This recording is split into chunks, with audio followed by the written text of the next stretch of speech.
할렐루야. 주님의 이름으로 환영합니다.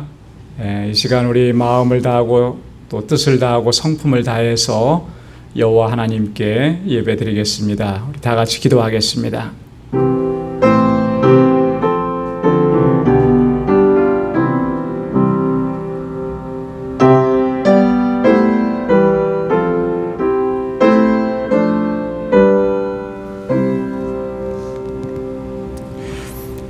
왕이신 나의 하나님이여, 내가 주를 높이고 영원히 주의 이름을 송축하리이다. 내가 날마다 주를 송축하며 영영이 주의 이름을 송축하리이다. 여호와는 광대하시니 크게 찬양할 것이라. 그의 광대하심을 측량치 못하리로다. 대대로 주의 행사를 크게 칭송하며 주의 능한 일을 선포하리로다. 주의 존귀하고 영광스러운 위엄과 주의 기사를 나는 묵상하리이다. 사람들은 주의 두려운 일의 세력을 말할 것이요 나도 주의 광대하심을 선포하리로다. 아멘. 사랑과 은혜와 자비가 풍성하신 여호와 하나님 아버지, 지극한 사랑으로 저희들을 품에 안아주시고 하나님의 거룩한 백성으로 이 땅을 살아가게 하시며 날마다 은혜 안에 저희들을 품어주시니 감사합니다. 성의로 지난 3일 동안도 주의 능력 가운데 우리를 붙잡아 주셔서 우리의 삶의 현장 가운데서 날마다 하나님의 임재를 경험하고 주님의 권능을 체험할 수 있도록 주의 놀라우신 은혜로 함께해 주심을 감사합니다. 또한 이 저녁에 저희들을 불러주셔서 그 은혜를 기억하며 주님의 성호를 찬양하게 하시고 아버지께 예배하게 하시니 감사합니다. 우리의 마음을 다스려 주시고 정결하게 하시고 거룩하게 하셔서 하나님 받으시기에 합당한 예배를 주님께 올려드릴 수 있도록 도와주옵소서. 우리의 예배를 받아 주옵소서. 예수님의 이름으로 기원하옵나이다. 아멘.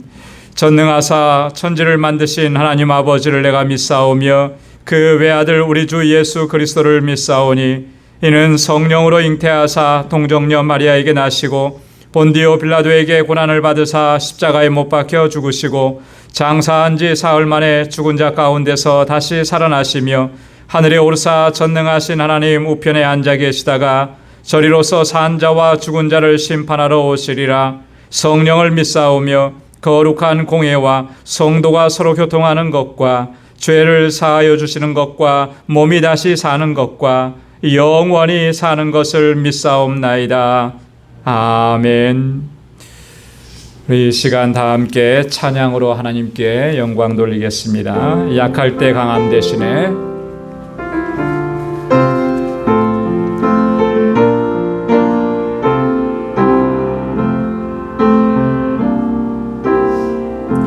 약할 때 강함 대신에 나의 보배가 되신 주 나의 모든 것, 주 안에 있는 보물을 나는 포기할 수 없네. 주 나의 모든 것. 약할 때 강함 대신에 나의 보배가 되신 주 나의 모든 것, 주 안에 있는 보물을 나는 포기할 수 없네. 주 나의 모든 것, 예수 어린 양 존귀한 이름,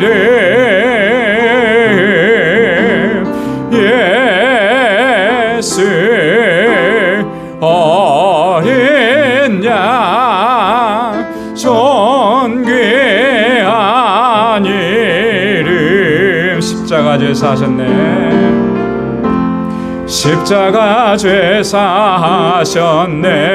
주님의 이름 찬양해. 주 나의 모든 것.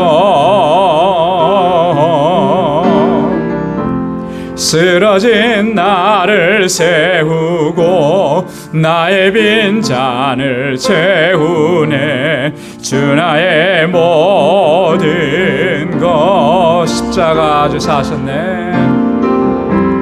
십자가 죄사하셨네. 주님의 이름 찬양해. 주 나의 모든 것. 쓰러진 나를 세우고 나의 빈잔을 채우네. 주 나의 모든 것. 예수 어린 양 존귀한 이름. 예수 어린 양 존귀한 이름. 예수 어린 양. 예수 어린 양 존귀한 이름. 예수 어린 양 존귀한 이름. 아멘. 주님의 이름은 존귀한 이름이고 그 이름 안에서 우리가 참 소망을 얻고 영원한 안식을 얻는 줄로 믿습니다. 우리 찬송 214장 변찮는 주님의 사랑과 우리 힘차게 박수하면서 함께 찬양하겠습니다.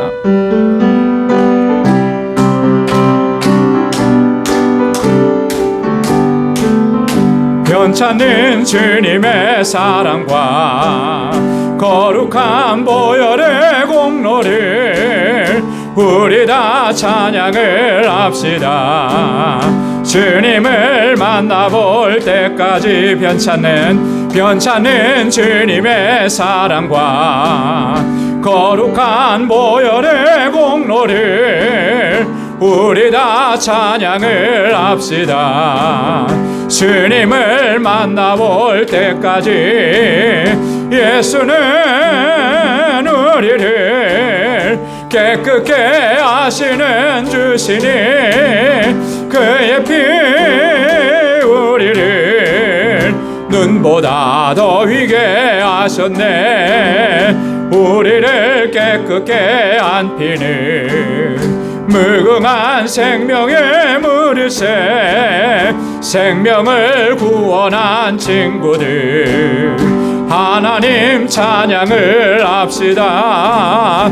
예수는 우리를 깨끗게 하시는 주시니 그의 피 우리를 눈보다 더 위게 하셨네. 주님의 깨끗한 보혈을 날마다 입으로 간증해 담대히 싸우며 나가세.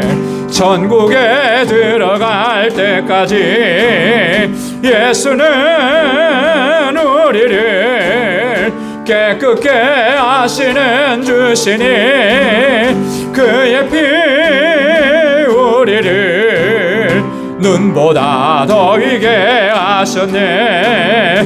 십자가 튼튼히 붙잡고 날마다 이기며 나가세. 머리에 면류관 쓰고서 주 앞에 찬양할 때까지 십자가 튼튼히 붙잡고 날마다 이기며 나가세. 머리에 면류관 쓰고서 주 앞에 찬양할 때까지 예수는 우리를 깨끗게 하시는 주시니 그의 피 우리를 눈보다 더 위게 하셨네. 예수는 우리를 깨끗게 하시는 주시니 그의 피 우리를 눈보다 더 위게 하셨네. 아멘. 주님의 보혈로 우리를 깨끗하게 씻어주신 줄로 믿습니다. 우리의 신앙과 또 우리의 믿음을 주님 앞에 결단하는 찬양을 드립니다. 내 마음의 주를 향한 사랑이.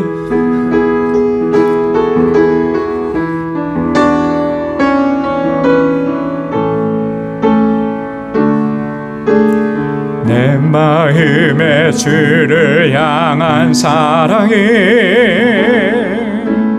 나의 말에 주가 주신 진리로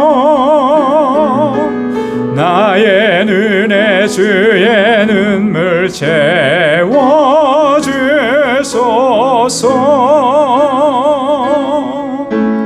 내 입술에 찬양의 향기가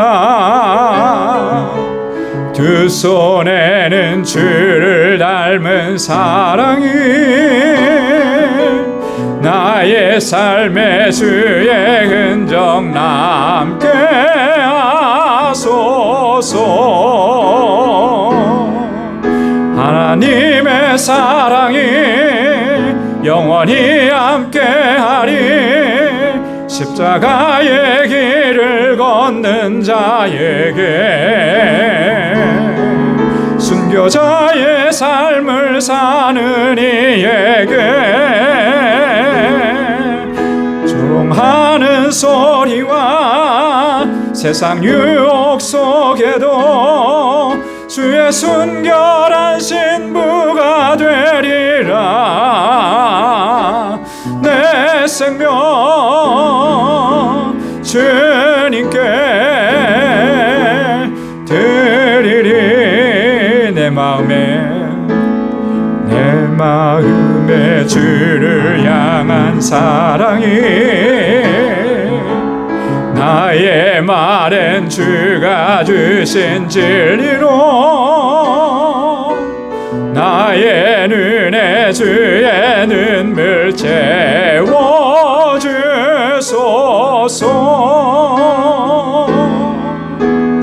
내 입술에 찬양의 향기가 두 손에는 주를 닮은 사랑이 나의 삶의 주의 흔적 남게 하소서.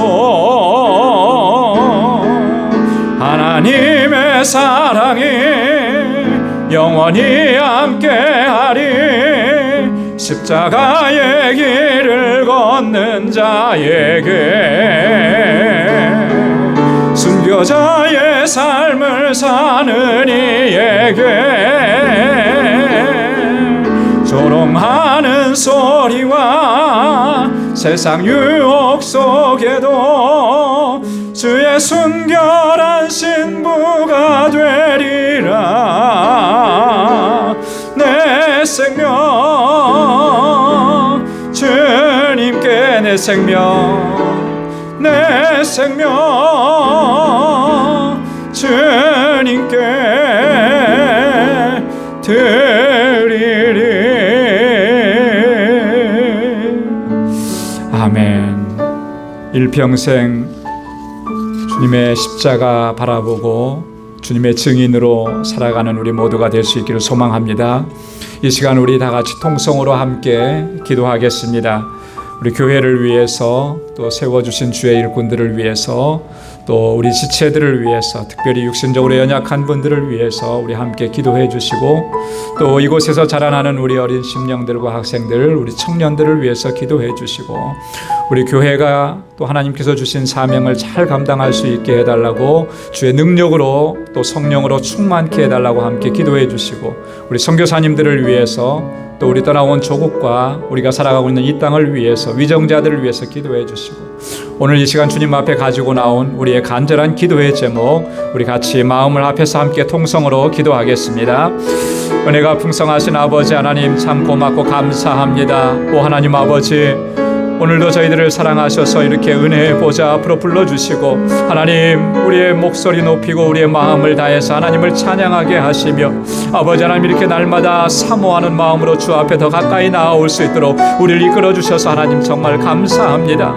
주님 앞에 도저히 나아올 수 없는 하나님 연약함과 허물과 죄악들이 아버지 하나님 내 안에 있습니다. 아버지 주님을 믿는다고 하면서, 아버지 하나님 그러면서도 하나님의 뜻대로 살지 아니하고 아버지 하나님 영광을 가리웠던 저희들의 모습, 하나님 이 시간 주 앞에 고백하오니 주님 용서하여 주옵소서. 아버지 하나님 이기적인 욕심과 야망을 쫓아서 살아왔던 나의 이 모든 삶이 주님의 십자가 앞에서 다 깨어지고 무너지게 하시고, 오직 주님의 영광을 위해서 살게 하시고 주의 이름을 높이며 살아갈 수 있는 저희들이 되게 하여 주시옵소서. 오 하나님 아버지, 죄를 불쌍히 여겨주시고 주의 긍휼과 자비를 베풀어 주옵소서. 아버지 하나님 거룩한 마음을 허락하여 주옵소서. 아버지 하나님 깨끗한 영을 허락하여 주옵소서. 온전히 아버지 주님만을 사모하며 아버지 주님만을 바라보며 믿음으로 살아가는 저희가 되게 하여 주시옵소서. 오 하나님 아버지, 온 마음을 다해서 힘을 다해서 뜻을 다해서 하나님을 예배하는 저희가 되게 하고, 아버지 하나님께서 찾으시는 참된 예배자로 살아가게 도와주옵소서. 신령과 진정으로 하나님 예배하기 원합니다.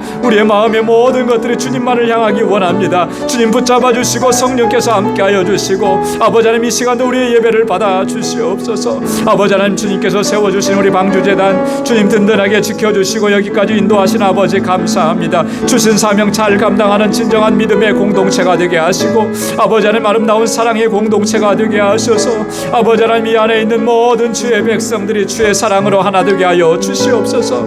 아버지 세워주신 하나님의 귀한 종들, 기름 부어 세우신 주의 신실한 종들 붙잡아 주시고 능력으로 함께하여 주옵소서. 우리에게 맡겨주신 이 직분과 사명 아버지 하나님 능력 있게 감당하게 하시고 항상 주님 앞에 충성스러운 종으로 설 수 있게 하여 주시옵소서.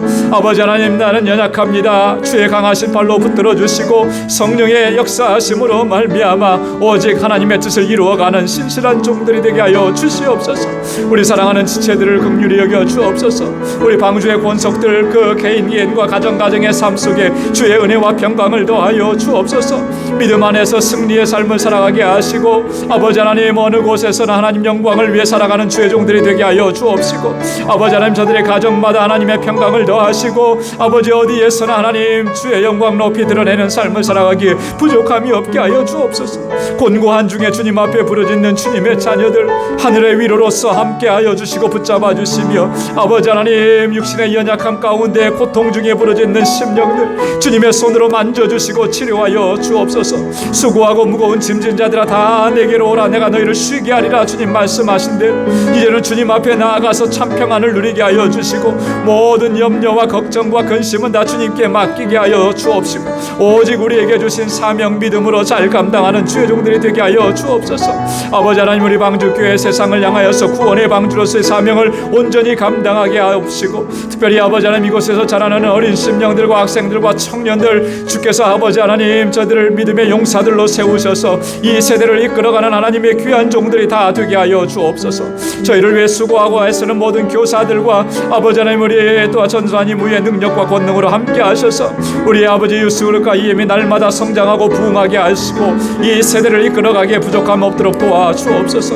아버지 하나님 우리 선교사님들 눈동자와 같이 지켜주시고, 아버지 하나님 늘 평안케 하시고 안정케 하시고 필요한 모든 것들을 채워주시며 날마다 생명의 역사가 풍성하게 일어나도록 도와주시옵소서.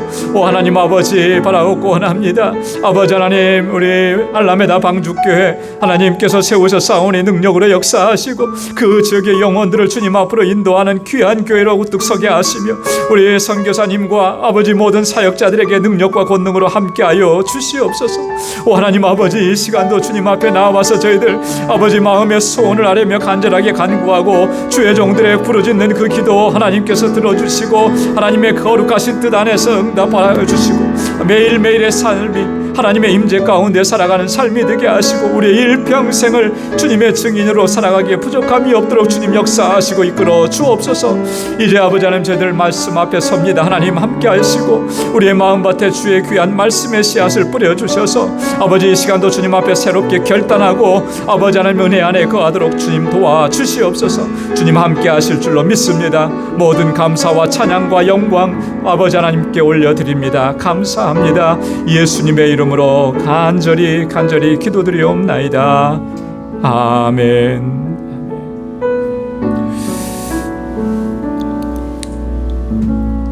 할렐루야. 우리의 간절한 기도 하나님께서 들으신 줄로 믿습니다. 오늘 이 시간 함께 말씀을 나누도록 하겠습니다. 오늘 함께 묵상할 하나님의 말씀은 우리 사도행전 21장 17절에서부터 마지막 40절까지 말씀입니다. 사도행전 제21장 17절에서부터 우리 한 절씩 교독하도록 하겠습니다. 예루살렘에 이르니 형제들이 우리를 기꺼이 영접하거늘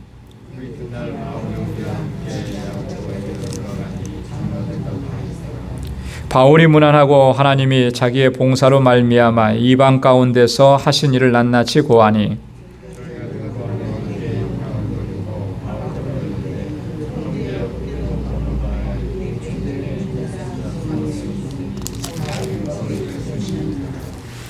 내가 이방에 있는 모든 유대인을 가르치되 모세를 배반하고 아들들에게 할례를 하지 말고 또 규모를 지키지 말라 한다 함을 저희가 들었도다.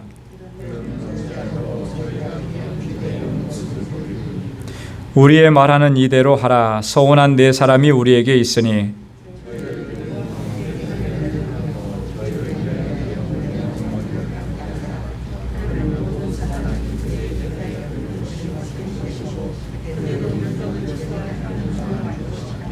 주를 믿는 이방인에게는 우리가 우상의 제물과 피와 목매어 죽인 것과 음행을 피할 것을 결의하고 편지하였느니라 하니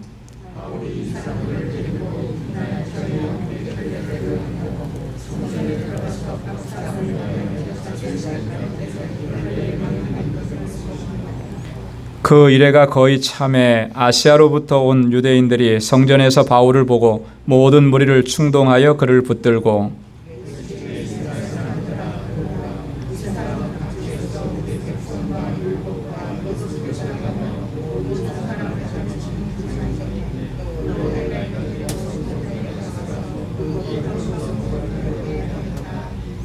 이는 저희가 전에 에베소 사람 드로비모가 바울과 함께 성내에 있음을 보고 바울이 저를 성전에 데리고 들어간 줄로 생각함일러라.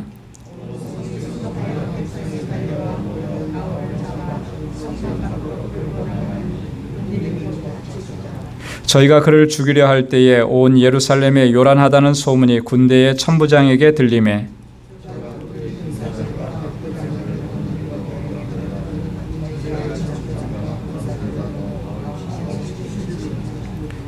이에 천부장이 가까이 가서 바울을 잡아 두 쇠사슬로 결박하라 명하고 누구며 무슨 일을 하였느냐 물으니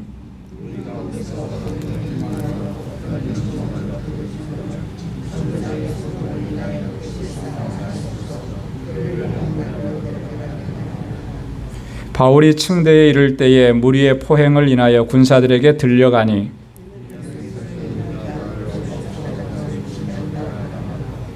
바울을 데리고 영문으로 들어가려 할 그때에 바울이 천부장더러 이르되 내가 당신에게 말할 수 있느뇨 가로되 내가 헬라 말을 아느냐.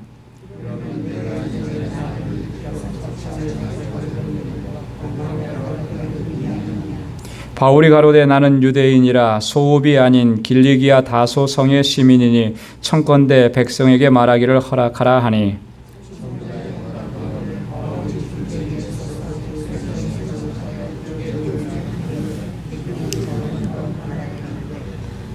아멘.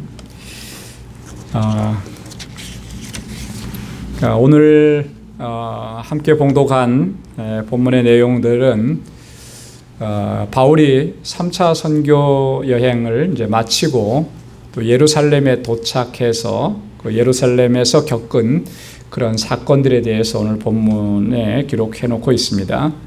우리 지난주에는 그 밀레도에서 예루살렘까지 오는 그런 여정에 대해서 저희가 함께 살펴봤습니다. 근데 거기서 우리가 특별히 주목해야 될 부분은 그 과정에 가이사랴라고 하는 곳에 잠시 머물렀었다 그랬죠.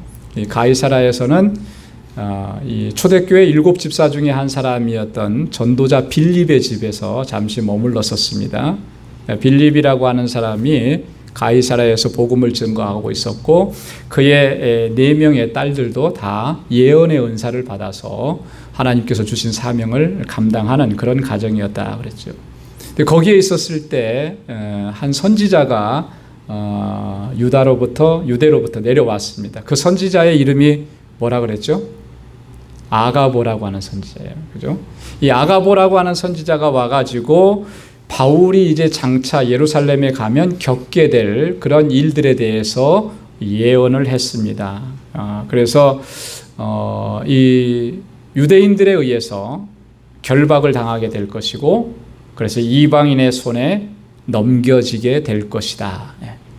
바울의 띠를 가져다가 아가보가 자기의 수족을 묻고 이렇게 될 것이다. 이제 이렇게 이야기를 했는데 그 이야기대로 그 예언대로 그대로 오늘 본문에 보면 성취되는 그런 내용이 기록되어 있어요. 이때 바울이 자신의 결단과 각오를 얘기했습니다.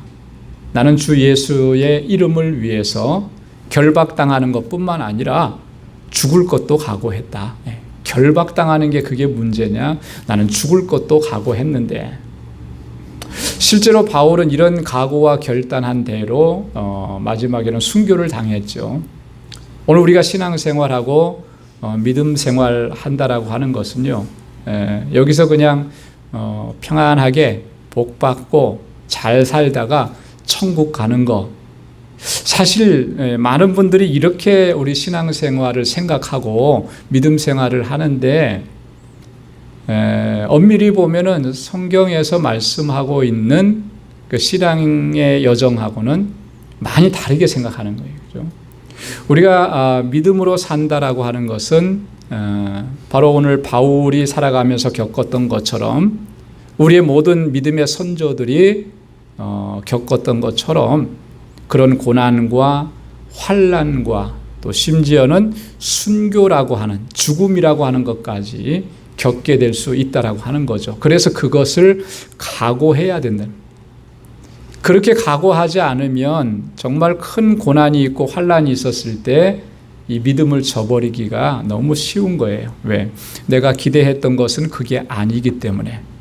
나는 결박당하는 것도 각오하지 못했고 환난당하는 것도 각오하지 못했고 그러니 어떻게 죽을 것을 각오했겠는가. 그러지 못했으니 거기에 상응하는 일들이 벌어졌을 때 10중 8구는 믿음을 저버리기가 쉽다라고 하는 거죠. 그래서 이 결단과 각오, 바울이 했던 결단과 각오는 오늘 우리에게도 도전이에요. 굉장히 중요한 것입니다. 내가 주의 이름을 위해서 결박당하는 것뿐만 아니라 죽을 것도 각오했노라. 오늘 우리가 그런 결단과 각오로 우리 믿음의 여정을 달려가고 또 주님 맡겨주신 사명을 감당해야 할 줄로 믿습니다. 자, 오늘 본문의 말씀을 보면 세 부분으로 나눠져 있는데요. 17절부터 26절까지는 예루살렘으로 바울이 돌아와서 거기에서 이 정결 예식을 행하는 그런 내용들이 기록이 되어 있고요. 27절부터 36절까지는 유대인들이 바울을 핍박을 하게 됩니다. 그래서 거의 죽을 뻔한 그런 위기를 겪죠. 그런데 하나님의 섭리하심과 역사 가운데서 천부장에 의해서 체포됩니다.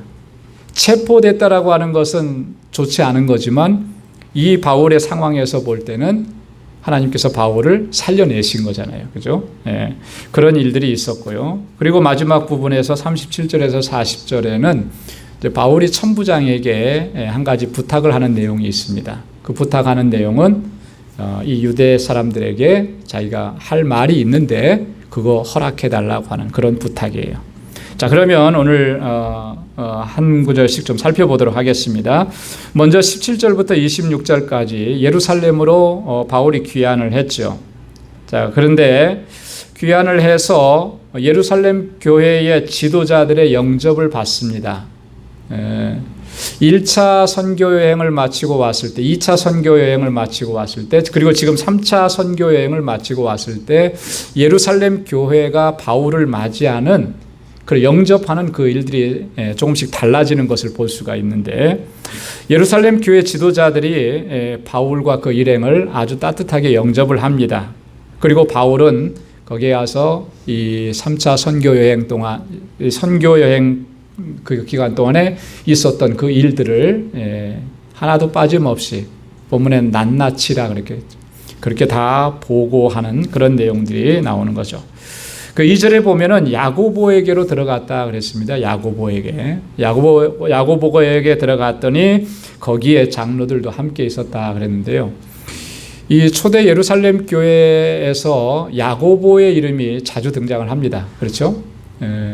지난번에 우리가 오래전에 살펴봤습니다. 사도행전 15장에도 보면 야고보의 이름이 그때부터 본격적으로 등장을 해요. 이 야고보는 어떤 사람이라고 그랬죠? 예수님의 동생이에요. 그죠? 예수님의 브라더죠. 이 야고보는 예수님의 동생이고 또 야고보서를 기록한 분이고, 이 초대 예루살렘 교회에서 야고보는 아주 중요한, 어떻게 보면 최고의 리더십을 발휘하는 그런 위치에 서 있었던 그런 사람입니다. 원래 이 예수님의 동생 야고보, 다른 형제들도 마찬가지로 예수님께서 공생의 사역할 동안에는 예수님을 배척했었죠. 그죠? 예수님을 메시아로 믿지 않았었죠. 그도 그럴 듯이 어린 시절부터 같이 자랐는데 갑자기 어느 날 내가 하나님의 아들이고 메시아다 이렇게 얘기하니까 이게 사실 인간적으로는 그게 잘 믿어지지 않겠죠. 그러나 예수님께서 십자가에 달려 돌아가시고 부활하신 그 사실들을 목격하고 나서는 예수님의 동생들이 얼마나 정말 철저하게 복음 안에 거하고 예수 그리스도의 증인으로 살아가는지 모릅니다. 유다서를 기록한 그 유다도 예수님의 동생 유다예요. 그러니까 그 형제간들이 얼마나 최선을 다해서 정말 열심히 복음을 증거했는지 모릅니다. 3절에 보면 바울이 자신을 통해서 하나님께서 이방인 가운데서 행하셨던 그 일들을 낱낱이 고했다 그렇게 얘기합니다. 오늘 이 말씀 속에서 우리가 좀 한 가지 생각을 해야 되는 것은 바울이 지금 무엇을 얘기하고 있느냐면요, 하나님께서 행하신 일들을 얘기한다라고 하는 거예요. 그죠? 우리가 뭘 어떻게 했다, 내가 뭘 어떻게 했다 이렇게 얘기하지 않아요. 이 모든 일들이 하나님께서 하신 일입니다 라고 이렇게 보고하는 거예요. 여러분, 우리가 주님의 일을 감당하면서 정말 놓치지 말아야 될 중심은 뭐냐면 하나님께서 하신 일이라고 하는 그 고백입니다. 그렇게 하나님께만 영광 돌리는 이 믿음의 자세를 우리가 놓치지 말아야 할 줄로 믿습니다. 자, 그렇게 보고를 하니까 20절에 보니까 저희가 다 듣고 하나님께 영광을 돌리고 그랬어요. 하나님께요. 나는 무익한 종입니다. 나는 해야 할 일만 했을 뿐입니다. 이렇게 고백할 수 있는 우리가 되어야 할 줄로 믿습니다. 그래야 끝까지 쓰임받게 되는 것이고요. 그래야만 하나님께서 영광을 받으시게 되는 거예요.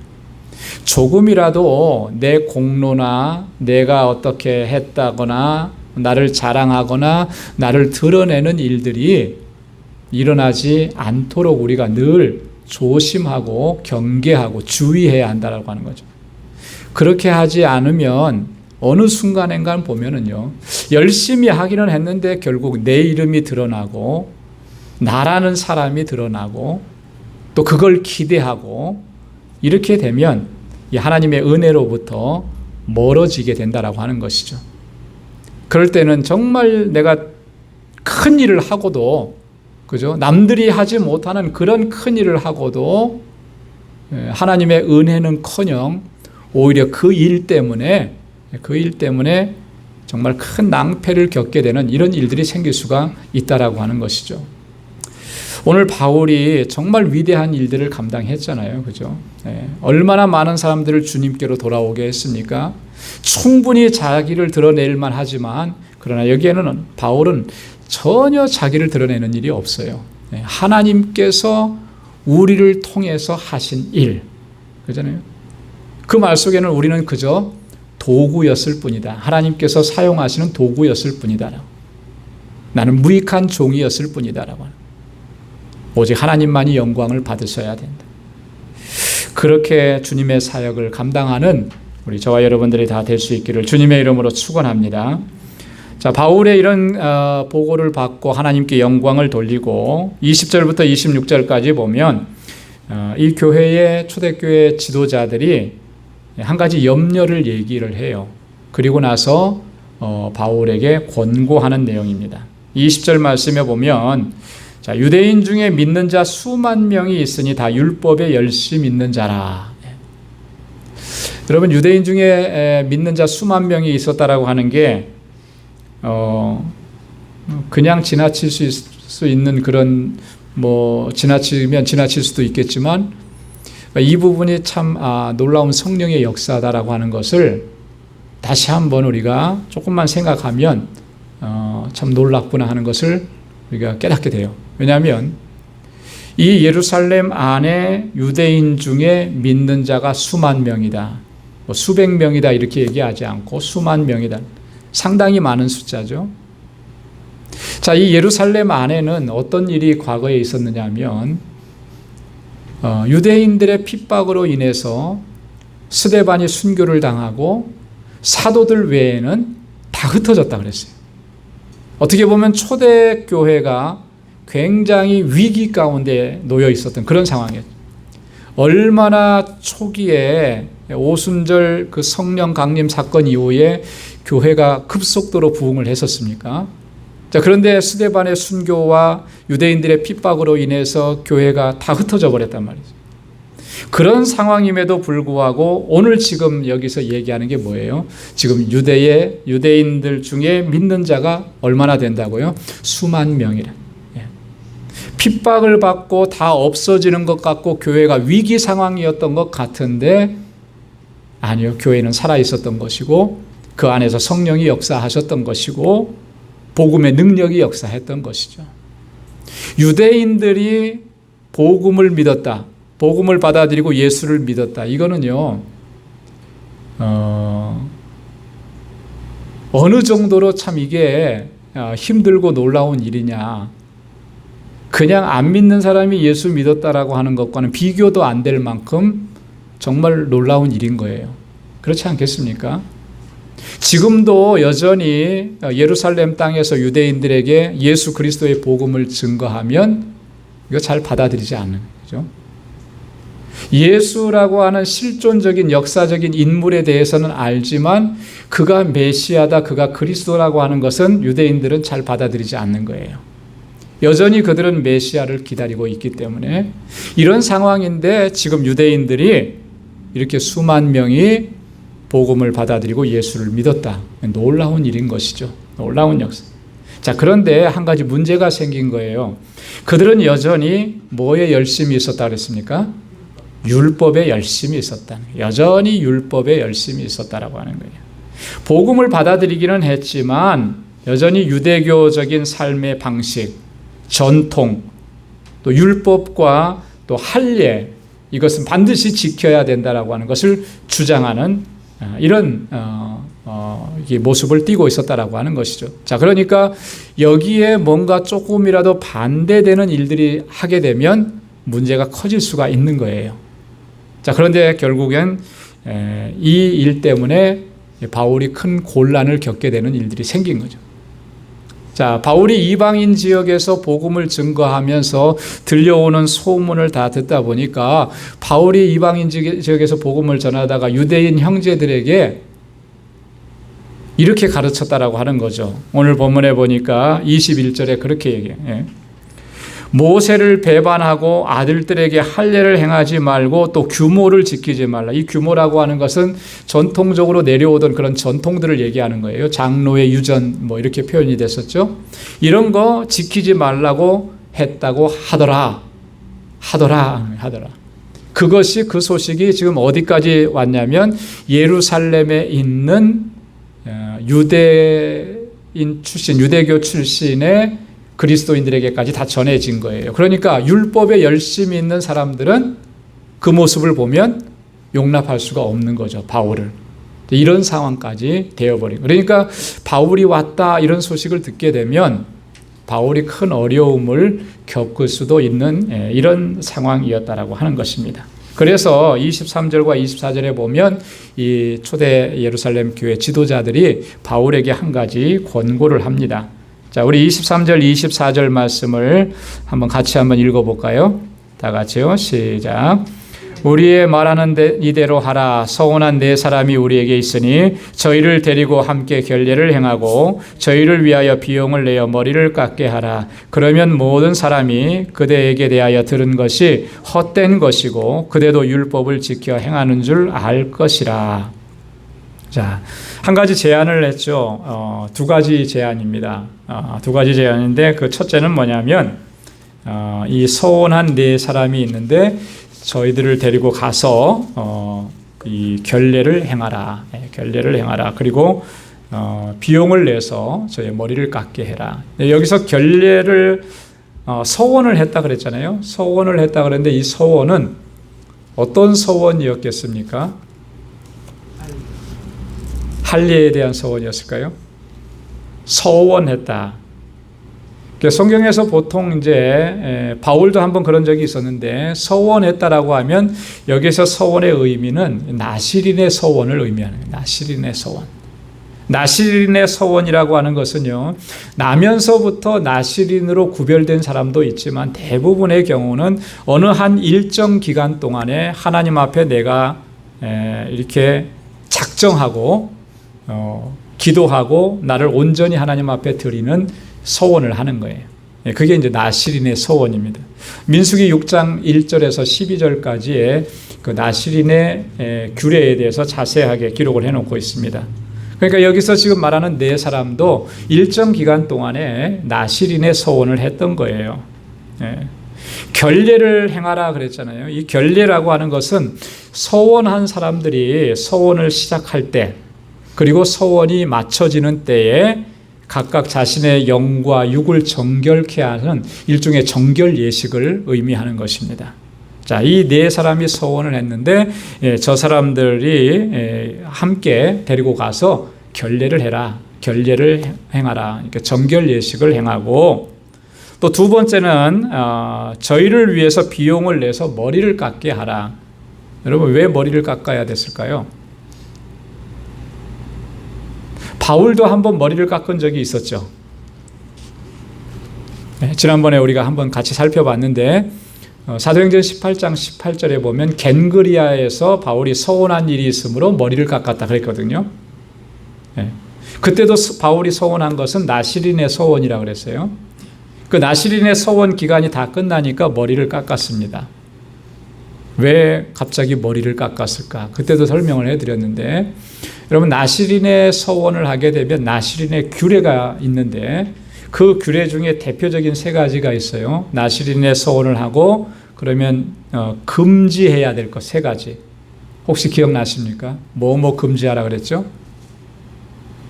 머리에 삭도를 대지 말고, 두 번째는 포도주나 독주를 마시지 말고, 세 번째는 시체를 가까이 하지 말고, 그래서 부정하게 되는 것을 면하고. 자, 그런데 다른 거는 괜찮아요.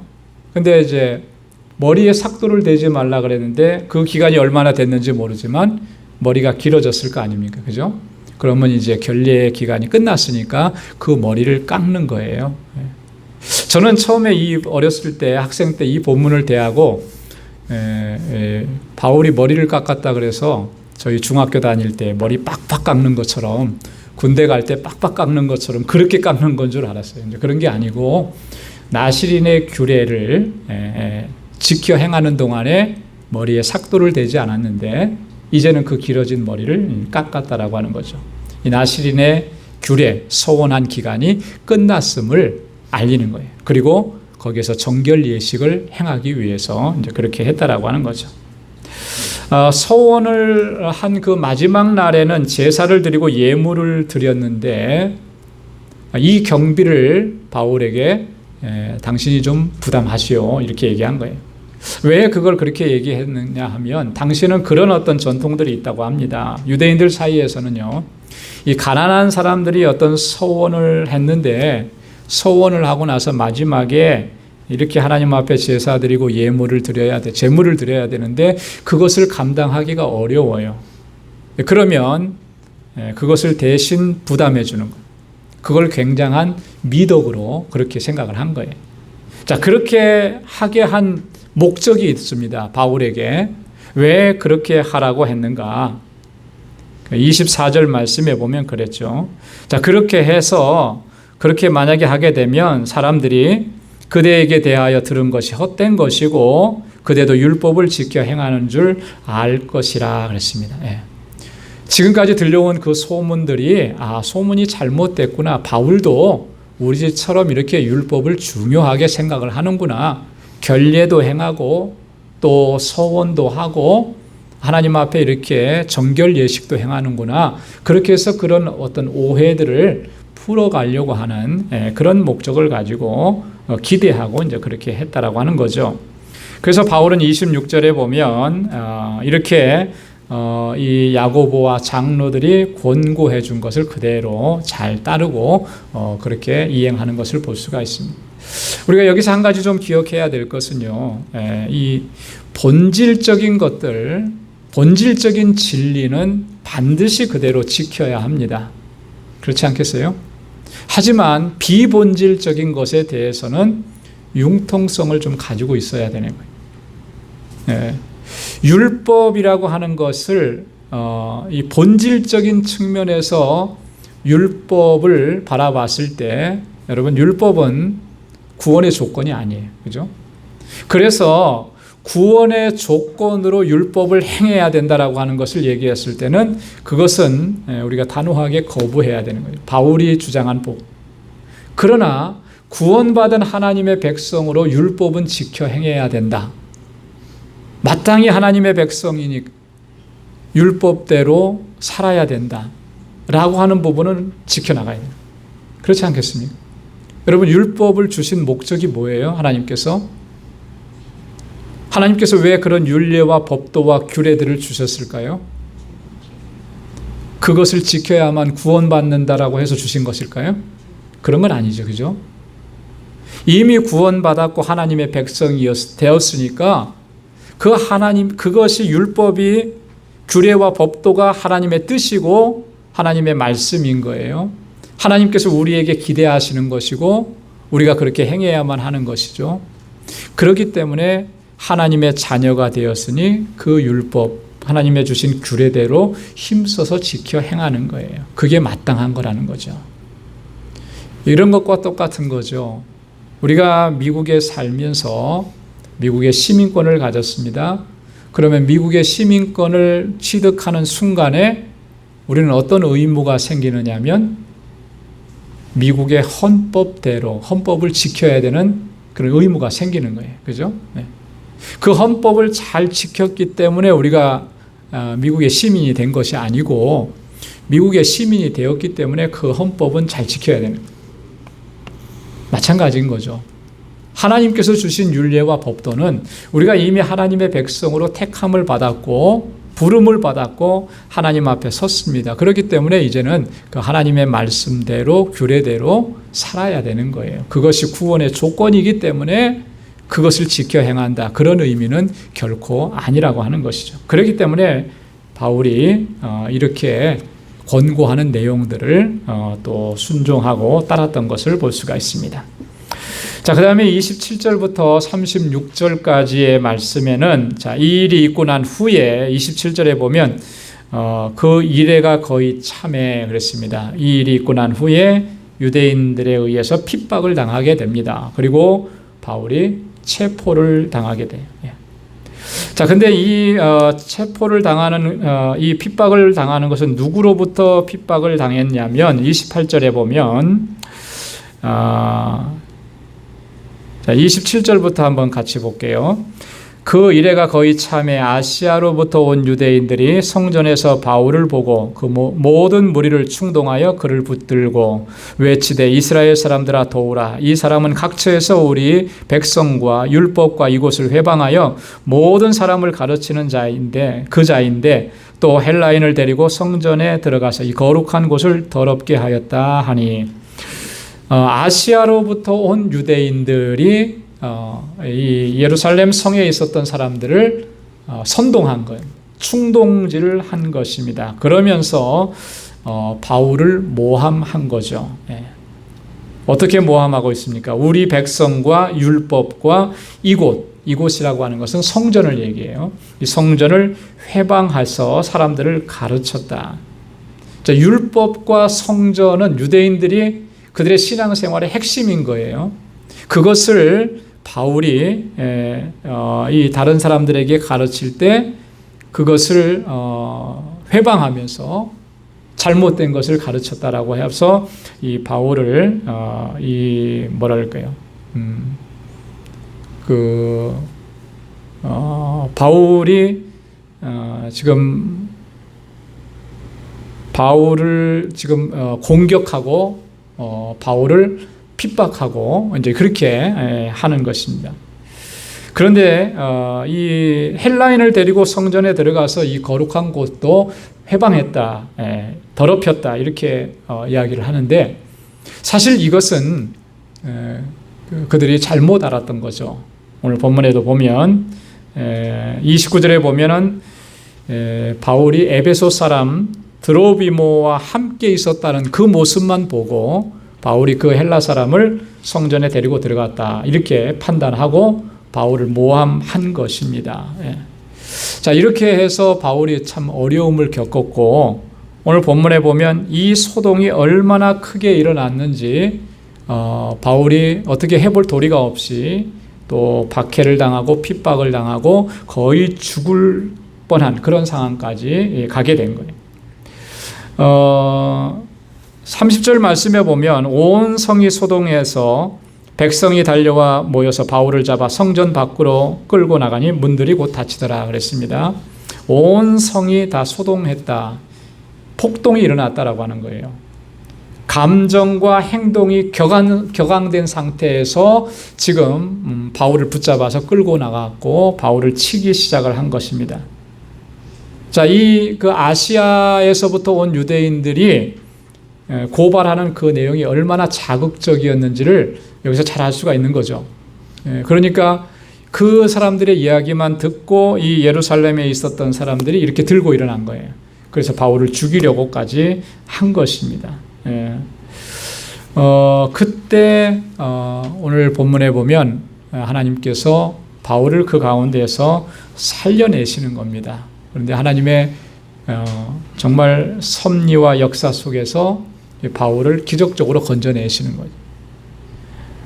예루살렘 성 안에 이런 소동이 일어났다라고 하는 사실을 천부장이 알게 되고 그 천부장이 군대를 이끌고 와서 바울을 체포하게 되는 것입니다. 31절과 32절에 보면 천부장이 바울을 체포함으로 인해서 바울은 죽음의 위기에서 벗어날 수가 있었습니다. 이런 것을 볼 때 하나님의 그 섭리를 또 우리가 이 놀라우신 역사와 섭리를 또 보게 되는 것이죠. 사실 만약에 이 천부장이 나타나지 않았다면 바울이 어떻게 됐을지 몰라요. 지금 바울이 처한 상황은 바울은 뭐 옴짝달싹도 할 수 없는 그런 상황입니다. 유대인들은 정말 분노할 대로 분노했었고 그 소동을 일으켰던 사람들의 말을 사실 그대로 받아들였던 그런 상황인 거죠. 근데 하나님께서 천부장을 동원시켜서 바울을 거기서 건져내는 것입니다. 33절에서 36절까지 보면 두 쇠사슬로 결박해서 영문 안으로 바울을 끌고 가게 됩니다. 쇠사슬로 결박당했다라고 하는 그런 모습을 볼 때 바울이 지금 굉장한 그 중죄인의 취급을 당하고 있는 그런 모습을 볼 수가 있습니다. 천부장은 바울로 인해서 소동이 일어난 것을 보고 바울을 그렇게 취급을 한 것입니다. 바울이 어떤 일을 해서 이런 일들이 일어나게 되었는가? 자초지정을 다 알아보려고 했지만 알 수가 없어서 결국에는 영문 안으로 끌고 들어갔다. 34절에 이렇게 얘기하는데요. 이 영문이라고 하는 것은 이 로마 군대가 주둔하고 있었던 주둔지, 거기를 이제 영문이라고 얘기해요. 그 안으로 끌고 들어가는 거예요. 근데 35절에 보니까 무리의 포행을 인해서 군사들에게 들려가니 그랬습니다. 자, 지금 바울은 끌려가고 있지만 유대인들은 여전히 끝까지 계속해서 쫓아가는 겁니다. 36절에 보면 백성의 무리가 그를 없이 하고자 외치며 따라가미러라. 끝까지 쫓아가면서 바울을 죽이려고 하는 그런, 그러니까 지금 바울이 처했던 상황이 얼마나 위기의 상황이었는지를 이런 말씀들을 통해서 우리가 잘 확인할 수가 있죠. 자, 그런데 이 모든 과정들을 보면 아까도 처음에 말씀을 드렸습니다만 사도행전 21장 11절에서 아가보가 예언한 대로 그대로 다 이루어진 거예요. 그죠? 유대인들이 핍박을 해서 이 바울을 거반 죽기까지 아마 그렇게 공격을 했을 겁니다.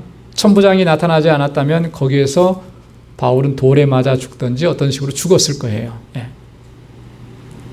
그런데 결국은 이방인의 손에 넘겨지게 되죠. 천부장에 의해서 끌려가게. 이 이후로 로마에 가기까지 바울은 죄수의 상태가 됩니다. 죄인의 상태가 돼요. 그리고 나중에 우리가 알지만 바울은 가이사에게 가서 내가 재판을 받겠습니다. 이렇게 얘기를 해요. 그래서 그 로마로 호송될 때까지 바울은 죄수의 몸이 되는데, 자, 그런데 오늘 보십시오. 37절에서 40절에 보면 바울이 이렇게 끌려가면서도 천부장에게 요청을 합니다. 내가 당신에게 말할 수 있겠습니까? 할 말이 있습니다. 근데 정말 바울이 하고 싶었던 그 할 말이라는 것은 자기를 변명하는 그런 말들이 아니었다라고 하는 거예요. 바울이 할 말이 있었다라고 하는 그 할 말은 이제 우리가 다음 주에 같이 나누게 되는 22장에 쭉 나옵니다. 그런 상황 속에서도 바울은 복음을 증거하는, 유대인들을 향해서 하나님께서 나에게 어떻게 역사하셨고 부활하신 예수 그리스도가 나에게 어떻게 나타나셔서 내가 어떻게 이렇게 변화되었는지, 그렇게 성령으로 역사하신 하나님이 어떻게 나를 이끌어 오셨는지, 그것을 유대인들에게 증거하기 위해서 천부장에게 요청을 하는 거예요. 나에게 할 수 있는, 말할 수 있는 기회를 달라라고 하는 것이죠. 그래서 천부장이 바울의 요청을 받아들이게 됩니다. 오늘 이 상황을 보면서 바울이 정말 얼마만큼 복음에 사로잡혀 있었고 예수 그리스도를 증거하는 그런 삶을, 목숨을 걸고 거기에만 초점이 맞춰져 있는지를 잘 알 수가 있는 거예요. 지금 자기 생명이 경각에 달렸잖아요. 그죠?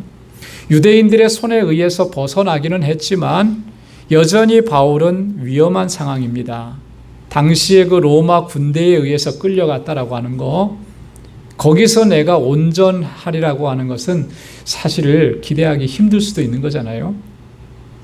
바울의 혼자 몸으로 어떻게 그것을 감당해내겠어요? 그럼에도 불구하고 바울은 그런 상황 속에서도 오직 그의 생각은 뭐냐면 어떻게 하면 내가 복음을 전하고 예수를 전하고 하나님께서 나에게 역사하신 일들을 말할 수 있을까, 선포할 수 있을까, 여기에 초점이 맞춰져 있었다라고 하는 것이죠.